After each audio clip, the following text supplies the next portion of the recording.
Guys, today we are going to start our first tutorial about introduction to international trade.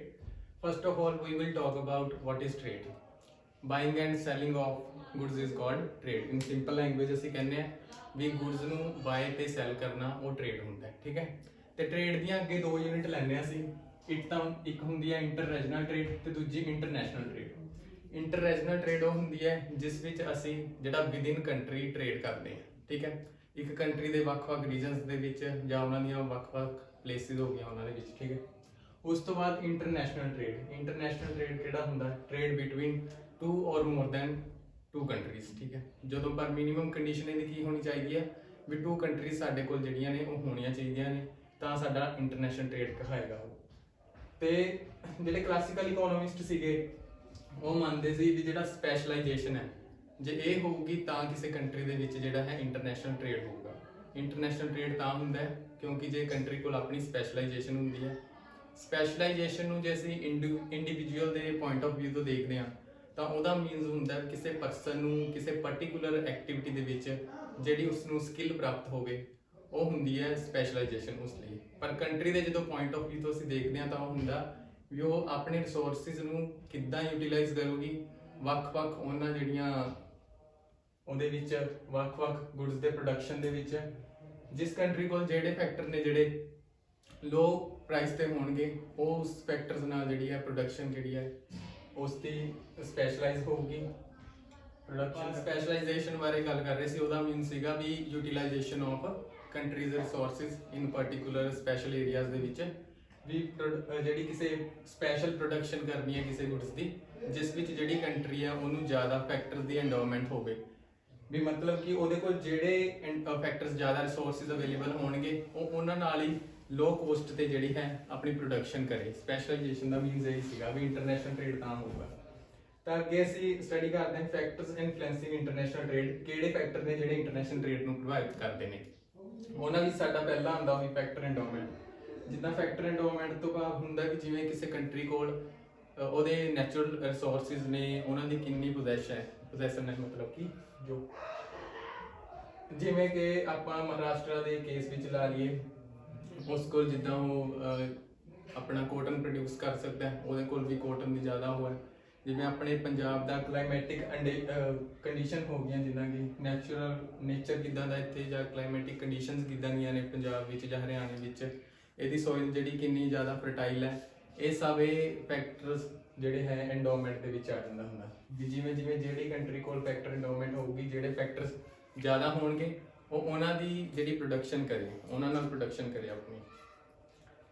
ਜਿੱਦਾਂ ਕਿ ਅਸੀਂ ਕਹਿ ਦਿੰਦੇ ਹਾਂ ਮਤਲਬ ਜਿਵੇਂ ਇੰਡੀਆ ਦੇ ਕੇਸ ਵਿੱਚ ਅਸੀਂ ਕਹਿ ਦਿੰਦੇ ਹਾਂ ਵੀ ਇਹਦੇ ਕੋਲ ਮਾਈਕਾ ਹੈਗਾ, ਠੀਕ ਹੈ, ਵੀ ਇਹ ਹੋ ਗਿਆ ਨੈਚੁਰਲ ਫੈਕਟਰ ਐਂਡੋਮੈਂਟ ਹੋਊਗੀ ਇਸ ਦੀ ਮਾਈਕਾ ਇਹਦਾ। ਤੇ ਜਿੱਦਾਂ ਹੁਣ ਜਾਪਾਨ ਹੈ ਜਾਂ ਹੋਰ ਕੋਈ ਕੰਟਰੀਆਂ ਹੋ ਗਈਆਂ, ਤਾਂ ਜਾਪਾਨ ਹੈ ਉਹਦੇ ਕੋਲ ਆਪਣੀ ਟੈਕਨੀਕਸ ਹੈਗੀਆਂ ਨੇ, ਉਹਦੀਆਂ।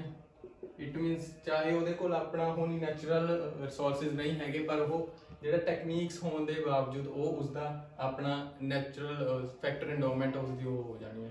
ਤੇ ਉਸ ਤੋਂ ਬਾਅਦ ਸਾਡਾ ਟੈਕਨੀਕਲ ਨੋ-ਹਾਊ, ਜਿੱਦਾਂ ਮੈਂ ਇੱਥੇ ਗੱਲ ਕਰੀਏ ਵੀ ਜਾਪਾਨ ਦੇ ਵਿੱਚ ਟੈਕਨੀਕਸ ਨੇ, ਤਾਂ ਜਦੋਂ ਉਹ ਆਪਣੀਆਂ ਟੈਕਨੀਕਸ ਯੂਜ਼ ਕਰੂਗਾ ਤਾਂ ਉਹ ਵੀ ਇੰਟਰਨੈਸ਼ਨਲ ਟ੍ਰੇਡ ਨੂੰ ਜਿਹੜਾ ਹੈ ਜਨਮ ਦੇਊਗਾ। ਮਤਲਬ ਚਾਹੇ ਉਹਦੇ ਕੋਲ ਆਪਣੇ ਨੈਚੁਰਲ ਰਿਸੋਰਸਿਸ ਨਹੀਂ ਹੈਗੇ ਪਰ ਉਹ ਇਸ ਦੇ ਬਾਵਜੂਦ ਕਿਉਂਕਿ ਉਹਦੇ ਕੋਲ ਟੈਕਨੀਕਸ ਨੇ ਉਹ ਆਟੋਮੋਬਾਈਲਸ ਦੇ ਵਿੱਚ ਅੱਗੇ ਜਿਹੜਾ ਵਧੀਆ ਆਪਣਾ ਕੰਮ ਕਰ ਸਕਦਾ ਹੈ। ਤਾਂ ਜਿਸ ਕਰਕੇ ਜਿਹੜੀਆਂ ਆਲੇ ਦੁਆਲੇ ਦੀਆਂ ਕੰਟਰੀਜ਼ ਨੇ ਸਾਰੀਆਂ ਰਿਲੇਟ ਕਰਦੀਆਂ ਨੇ ਉਹ ਉੱਤੇ ਡਿਪੈਂਡ ਹੋ ਜਾਂਦੀਆਂ ਨੇ, ਜਿਸ ਕਰਕੇ ਉਹ ਆਪਣੇ ਆਟੋਮੋਬਾਈਲਸ ਉਹਨਾਂ ਨੂੰ ਦੇਊਗਾ ਤੇ ਜਿਹੜੀਆਂ ਕੰਟਰੀ ਕੋਲ ਨੈਚੁਰਲ ਰਿਸੋਰਸਿਸ ਨੇ ਉਹ ਉਸ ਨੂੰ ਐਕਸਪੋਰਟ ਕਰ ਦੇਣਗੇ। ਤੇ ਉਸ ਤੋਂ ਬਾਅਦ ਹੈ ਆਪਣਾ ਕੋਸਟ ਡਿਫਰੈਂਸ। ਜਿਹੜੇ ਕਲਾਸੀਕਲ ਇਕੋਨੋਮਿਸਟ ਸੀ ਉਹ ਮੰਨਦੇ ਸੀ ਵੀ ਜਿਹੜਾ ਇੰਟਰਨੈਸ਼ਨਲ ਟ੍ਰੇਡ ਕਿਉਂ ਹੁੰਦਾ, ਕਿਉਂਕਿ ਜਿਹੜਾ ਡਿਫਰੈਂਟ ਕੰਟਰੀਜ਼ ਦੇ ਵਿੱਚ ਕੋਸਟ ਡਿਫਰੈਂਸ ਹੁੰਦਾ। ਕੋਸਟ ਡਿਫਰੈਂਸ ਤੋਂ ਭਾਵ ਵੀ ਇੱਕ ਕੰਟਰੀ ਹੈ ਜਿਹੜੀ ਉਹ ਦੂਜੀ ਦੇ ਮੁਕਾਬਲੇ ਜਿਹੜੀਆਂ ਸਸਤੀਆਂ ਗੁੱਡਸ ਪ੍ਰੋਡਿਊਸ ਕਰ ਸਕਦੀ ਹੈ ਤੇ ਦੂਜੀ ਕੰਟਰੀ ਦੂਜੀ ਦੇ ਮੁਕਾਬਲੇ ਕੋਈ ਹੋਰ ਗੁੱਡਸ ਸਸਤੀ ਪ੍ਰੋਡਿਊਸ ਕਰ ਸਕਦੀ ਹੈ, ਇਸ ਕਰਕੇ ਹੁੰਦਾ ਸੀ। ਪਰ ਇਨ ਰਿਐਲਿਟੀ ਦੇ ਵਿੱਚ ਕੀ ਹੁੰਦਾ ਵੀ ਇਕੱਲਾ ਕੋਸਟ ਡਿਫਰੈਂਸ ਨਹੀਂ ਮੈਟਰ ਕਰਦਾ ਬਟ ਸਾਡਾ ਇੱਕ ਪ੍ਰੋਡਕਟ ਡਿਫਰੈਂਸ਼ੀਏਸ਼ਨ ਹੁੰਦਾ। ਪ੍ਰੋਡਕਟ ਡਿਫਰੈਂਸ਼ੀਏਸ਼ਨ ਜਿੱਦਾਂ ਕਿ ਉਹਦੇ ਕਰਕੇ ਵੀ ਇੰਟਰਨੈਸ਼ਨਲ ਟ੍ਰੇਡ ਹੁੰਦਾ। ਭਾਵੇਂ ਸਾਡੀ ਕੰਟਰੀ ਹੈ ਜਿਹੜੀ ਇੰਡੀਆ ਕੋਟਨ ਪ੍ਰੋਡਿਊਸ ਕਰਦੀ ਆ ਇਹਦੇ ਨਾਲ ਰਿਲੇਟਡ ਪ੍ਰੋਡਕਟ ਵੀ ਪ੍ਰੋਡਿਊਸ ਕਰਦੀ ਆ। ਬਟ ਜਿੱਦਾਂ ਕਿ ਹੁਣ ਐਗਜ਼ਾਮਪਲ ਲੈ ਲਓ, ਮੰਨ ਲਓ ਜਾਪਾਨ ਜਾਂ ਕੋਈ ਹੋਰ ਕੰਟਰੀ ਸਾੜੀਜ਼ ਵਧੀਆ ਪ੍ਰੋਡਿਊਸ, ਉਹਦੀ ਪ੍ਰੋਡਕਸ਼ਨ ਵਧੀਆ ਕਰ ਲੈਂਦੀ ਆ, ਉਹਦੀ ਕੁਆਲਿਟੀ ਵਧੀਆ ਹੈ ਨਾ। ਸਾਡੇ ਪਰ ਜਿਹੜੀ ਲੇਬਰ ਇੰਟੈਂਸਿਵ ਟੈਕਨੀਕਸ ਹੋਣ ਕਰਕੇ ਉਹਦੀ ਪ੍ਰੋਡਕਸ਼ਨ ਦੀ ਜਿਹੜੀ ਜੋ ਗੁੱਡਸ ਉਹ ਤਿਆਰ ਕਰ ਰਹੀ ਹੈ ਉਸ ਦੀ ਜਿਹੜੀ ਉਹ ਕੰਡੀਸ਼ਨ ਇੰਨੀ ਵਧੀਆ ਨਹੀਂ ਹੁੰਦੀ, ਕੁਆਲਿਟੀ ਦੇ ਵਿੱਚ ਇੰਨੀ ਵਧੀਆ ਨਹੀਂ ਹੁੰਦੀ। ਤੇ ਦੂਜੀਆਂ ਜਿਹੜੀਆਂ ਡਿਵੈਲਪਡ ਕੰਟਰੀਜ਼ ਨੇ ਉਹਨਾਂ ਕੋਲ ਜਿਹੜੀ ਕੈਪੀਟਲ ਇੰਟੈਂਸਿਵ ਟੈਕਨੀਕਸ ਹੋਣ ਕਰਕੇ ਉਹ ਵਧੀਆ ਗੁੱਡਸ ਸਾਡੇ ਮੁਕਾਬਲੇ ਜਿਹੜੀਆਂ ਹੈ ਪ੍ਰੋਡਿਊਸ ਕਰ ਸਕਦੇ ਨੇ। ਇਸ ਕਰਕੇ ਸਾਡੇ ਲੋਕ ਬਾਹਰੋਂ ਇੰਪੋਰਟ ਕਰਨਗੇ, ਜਿਸ ਨਾਲ ਕੀ ਹੈ ਇਹ ਵੀ ਜਿਹੜਾ ਪ੍ਰੋਡਕਟ ਡਿਫਰੈਂਸ਼ੀਏਸ਼ਨ ਹੁੰਦਾ ਉਹ ਵੀ ਜਿਹੜਾ ਇੰਟਰਨੈਸ਼ਨਲ ਟ੍ਰੇਡ ਨੂੰ ਜਿਹੜਾ ਹੈ ਜਨਮ ਦਿੰਦਾ। ਠੀਕ ਹੈ। ਉਸ ਤੋਂ ਬਾਅਦ ਸਾਡਾ ਡਿਵੀਜ਼ਨ ਆਫ ਲੇਬਰ। ਪਹਿਲੀ ਗੱਲ ਵੀ ਜੇ ਇੱਕ ਲੇਬਰ ਜੇ ਇੱਕੋ ਮੰਨ ਲਓ ਸਪੋਜ਼ ਇੱਕ ਲੇਬਰ ਹੈ, ਉਹ ਇੱਕ ਪੈਨ ਬਣਾ ਰਿਹਾ, ਜਿੱਦਾਂ ਕਿ ਹੁਣ ਇੱਕ ਮਾਰਕਰ ਹੈ ਉਹ ਬਣਾ ਰਿਹਾ ਇਹਦਾ, ਜਾਂ ਰੀਫਲ ਦੀ ਵੀ ਫਿਲ ਉਹੀ ਕਰ ਰਿਹਾ, ਜਿਹਦਾ ਕੈਪ ਵੀ ਬਾਹਰਲਾ ਉਹੀ ਬਣਾ ਰਿਹਾ, ਸਾਰਾ ਬੋਡੀ ਸਟਰਕਚਰ। ਬਟ ਜੇ ਉਹ ਐਦਾਂ ਬਣਾਊਗਾ ਸਿਰਫ ਇੱਕ ਲੇਬਰ ਮੰਨ ਲਓ 50 ਪੈਨ ਬਣਾ ਸਕਦਾ, ਮਤਲਬ ਕਿ ਮੰਨ ਲਓ 2 ਘੰਟਿਆਂ ਦੇ ਵਿੱਚ ਜੇ ਇੱਕ ਲੇਬਰ ਬਣਾਊਗਾ। ਬਟ ਜੇ ਇਹੀ ਜਿਹੜਾ ਕੰਮ ਹੈ ਉਹਨੂੰ ਡਿਵਾਈਡ ਕਰ ਦਿੱਤਾ ਜਾਵੇ, ਜਿਹੜਾ ਕੈਪ ਬਣਾਉਣ ਲਈ ਕਿਸੇ ਨੂੰ ਲਾ ਦਿੱਤਾ ਜਾਵੇ ਜਾਂ ਇਹਦੀ ਬੋਡੀ ਸਟਰਕਚਰ ਤਿਆਰ ਕਰਨ ਲਈ ਕਿਸੇ ਹੋਰ ਨੂੰ, ਇਸ ਨਾਲ ਕੀ ਹੋਊਗਾ ਜਿਹੜਾ ਪਰਸਨ ਹੈ ਉਹਦੇ ਕੋਲ ਆਪਣੀ ਸਪੈਸ਼ਲ ਸਕਿੱਲ ਹੋ ਜੂਗੀ, ਕਿਉਂਕਿ ਜੋ ਕੰਟੀਨਿਊਸਲੀ ਜਿਹੜਾ ਇੱਕ ਕੰਮ ਨੂੰ ਦੁਹਰਾਈ ਜਾਊਗਾ ਵਾਰ-ਵਾਰ, ਜਿਸ ਨਾਲ ਕੀ ਆ ਉਹ ਜਿਹੜਾ ਐਫੀਸ਼ੀਐਂਟ ਹੋ ਜਾਊਗਾ ਉਸ ਚੀਜ਼ ਦੇ ਵਿੱਚ। ਇਸ ਨਾਲ ਇਹ ਕੀ ਹੁੰਦਾ ਜਿਹੜੀ ਕੰਟਰੀਜ਼ ਕੋਲ ਜਿਹੜੇ ਰਿਸੋਰਸਿਸ ਨੇ ਜਾਂ ਵੱਖ-ਵੱਖ ਡਿਵੀਜ਼ਨ ਆਫ ਜਦੋਂ ਲੇਬਰ ਹੋਊਗੀ, ਜਿਹੜੀ ਕੰਟਰੀ ਕੋਲ ਜਿਹੜੀ ਚੀਜ਼ ਵਿੱਚ ਉਹ ਐਫੀਸ਼ੀਐਂਟ ਹੈ ਨਾ, ਉਸ ਕੰਮ ਦੇ ਵਿੱਚ ਉਹ ਅੱਗੇ ਆਪਣਾ ਜਿਹੜਾ ਹੋਰ ਕੰਮ ਜਾਰੀ ਰੱਖੇ, ਤੇ ਦੂਜੀਆਂ ਕੰਟਰੀ ਜਿਹੜੀ ਵਿੱਚ ਐਫੀਸ਼ੀਐਂਟ ਹੈ ਉਹ ਆਪਣੇ ਕੰਮ ਨੂੰ ਉਸ ਚੀਜ਼ ਦੀ ਪ੍ਰੋਡਕਸ਼ਨ ਜਾਰੀ ਰੱਖੇ, ਜਿਸ ਨਾਲ ਕੀ ਜਿਹੜਾ ਇੰਟਰਨੈਸ਼ਨਲ ਟ੍ਰੇਡ ਨੂੰ ਜਿਹੜਾ ਉਹ ਜ਼ਿਆਦਾ ਵਾਧਾ ਹੁੰਦਾ ਹੈ।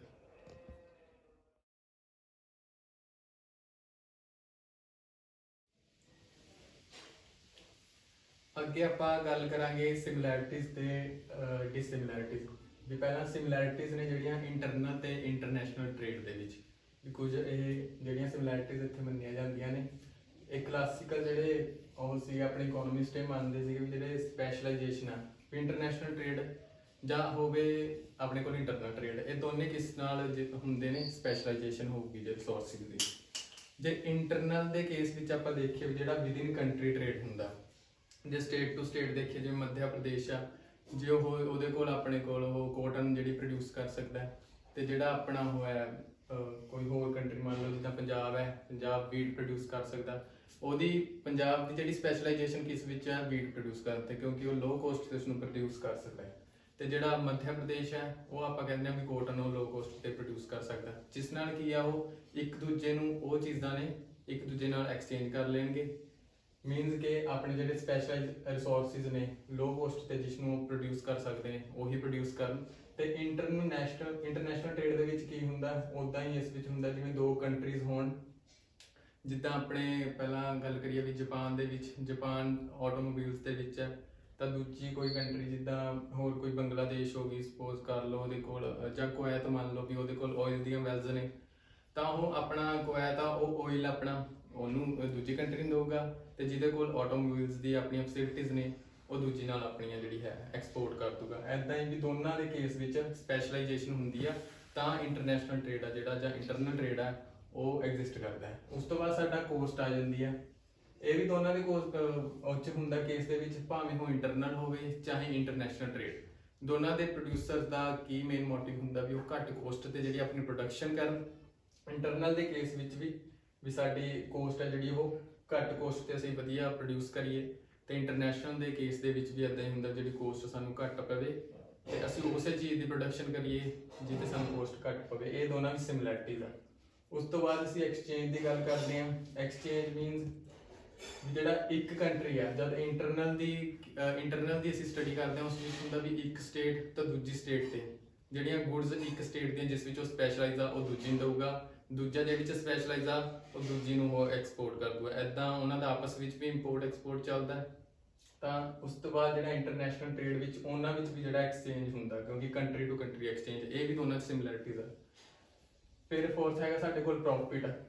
ਉਹ ਭਾਵੇਂ ਇੰਟਰਨਲ ਦਾ ਜਿਹੜਾ ਪ੍ਰੋਡਿਊਸਰ ਹੋਵੇ, ਇੰਟਰਨਲ ਟ੍ਰੇਡ ਦਾ ਪ੍ਰੋਡਿਊਸਰ ਹੋਵੇ ਜਿਹੜਾ ਪ੍ਰੋਡਕਸ਼ਨ ਕਰ ਰਿਹਾ, ਚਾਹੇ ਇੰਟਰਨੈਸ਼ਨਲ ਪੱਧਰ ਤੇ ਹੋਵੇ, ਦੋਨੇ ਪ੍ਰੋਡਿਊਸਰ ਨੇ ਜਿਹੜੇ ਦੋਨਾਂ ਦਾ ਮੇਨ ਮੋਟਿਵ ਹੁੰਦਾ ਵੀ ਅਸੀਂ ਪ੍ਰੋਫਿਟ ਕਮਾਈਏ।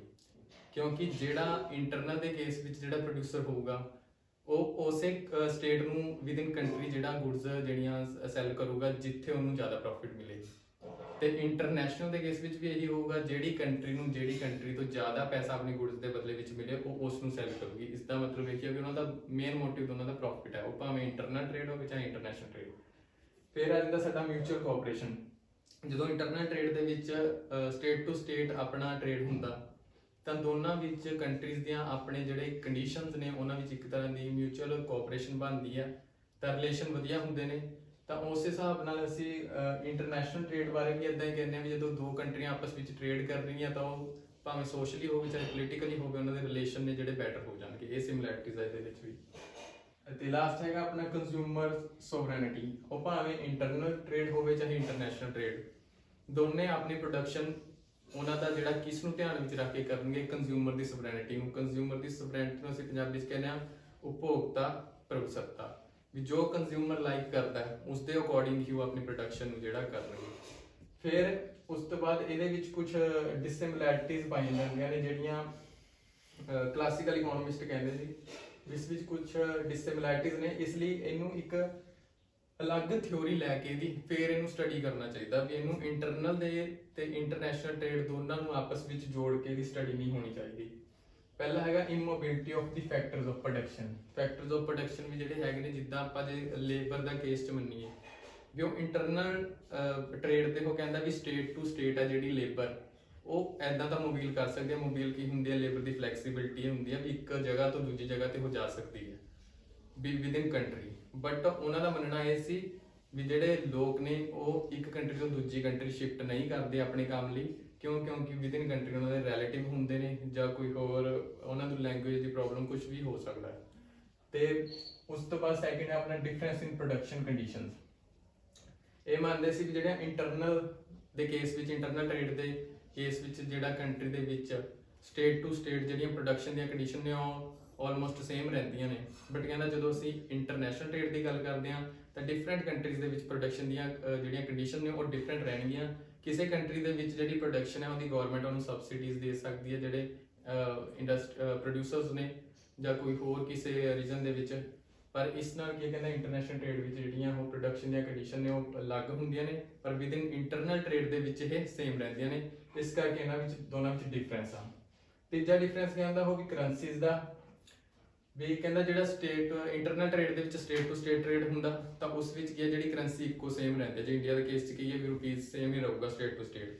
ਤੇ ਜਦੋਂ ਅਸੀਂ ਇੰਟਰਨੈਸ਼ਨਲ ਟ੍ਰੇਡ ਦੀ ਗੱਲ ਕਰਦੇ ਹਾਂ ਤਾਂ ਉੱਥੇ ਕੰਟਰੀ ਟੂ ਕੰਟਰੀ ਜਿਹੜਾ ਹੈ ਉਹ ਐਕਸਚੇਂਜ ਜਿਹੜੀ ਉਹਨਾਂ ਦੀ ਕਰੰਸੀ ਚੇਂਜ ਹੁੰਦੀ ਆ। ਇਟ ਮੀਨਸ ਜੇ ਅਸੀਂ ਬਾਹਰੋਂ USA ਤੋਂ ਹੁਣ ਕੋਈ ਚੀਜ਼ ਇੰਪੋਰਟ ਕਰਦੇ ਹਾਂ ਤਾਂ ਉਹਦੀ ਸਾਨੂੰ ਪੇਮੈਂਟ ਡਾਲਰ ਦੇ ਵਿੱਚ ਕਰਨੀ ਪੈਣੀ ਹੈ, ਨਾ ਕਿ ਅਸੀਂ ਰੁਪੀਜ਼ 'ਚ ਨਹੀਂ ਕਰ ਸਕਦੇ। ਉਸ ਲਈ ਸਾਨੂੰ ਜਦੋਂ ਅਸੀਂ ਐਕਸਚੇਂਜ ਕਰਾਂਗੇ ਉਹਦੀ ਵੈਲਿਊ ਸਾਡੇ ਰੁਪੀਜ਼ ਜ਼ਿਆਦਾ ਉਸ ਉਧਰ ਸ਼ਿਫਟ ਕਰਨਗੇ ਡਾਲਰ ਲੈਣ ਲਈ, ਤਾਂ ਇਸ ਨਾਲ ਕੀ ਹੈ ਸਾਡਾ ਬੈਲੈਂਸ ਆਫ ਪੇਮੈਂਟ ਜਿਹੜਾ ਡੈਫੀਸਿਟ ਹੋ ਜਾਏਗਾ।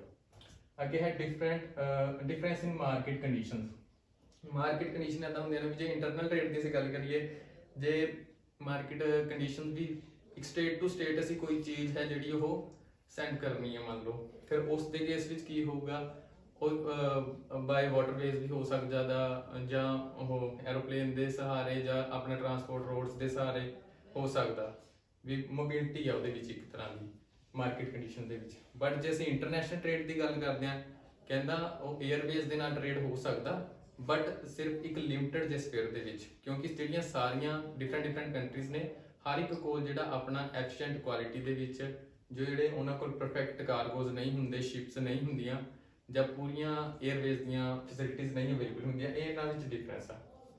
ਫਿਰ ਇੰਪੋਰਟ ਐਂਡ ਐਕਸਪੋਰਟ ਰੈਸਟ੍ਰਿਕਸ਼ਨ ਕਹਿੰਦਾ ਇੰਟਰਨਲ ਟ੍ਰੇਡ ਹੁੰਦਾ ਜਿਹੜਾ ਉਹਦੇ ਵਿੱਚ ਸਟੇਟ ਟੂ ਸਟੇਟ ਜਦੋਂ ਟ੍ਰੇਡ ਹੁੰਦਾ ਉਹਦੇ ਕੋਈ ਕਿਸੇ ਤਰ੍ਹਾਂ ਦਾ ਰੈਸਟ੍ਰਿਕਸ਼ਨ ਨਹੀਂ ਲਗਾਈ ਜਾਂਦੀ।